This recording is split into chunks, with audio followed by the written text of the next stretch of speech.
विशाल त्यांनी ही बॉटल फेकली. आता याच्याबद्दल काय उत्तर आहे असं ते म्हणाले.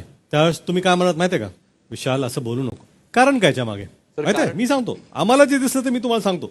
कारण विशाल यांच्या विरोधात बोलणं संपूर्ण टोळीच्या विरोधात बोलण्यासारखं होतं. तुम्हाला टोळीच्या बॅड बुक्स मध्ये जायचं नाहीये. नॅशनल टेलिव्हिजनवर तुम्हाला चोर म्हटलं जातंय आणि तुम्हाला गुडबुक्षी पडले.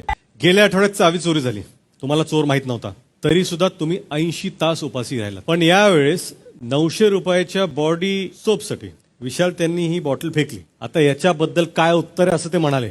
त्यावेळेस तुम्ही काय म्हणत माहितीये का, विशाल असं बोलू नको. कारण काय मागे माहितीये, मी सांगतो, आम्हाला जे दिसलं ते मी तुम्हाला सांगतो.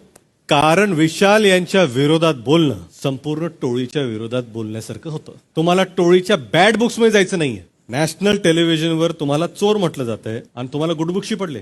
गेल्या आठवड्यात चावी चोरी झाली, तुम्हाला चोर माहित नव्हता, तरी सुद्धा तुम्ही 80 तास उपाशी राहिला. पण यावेळेस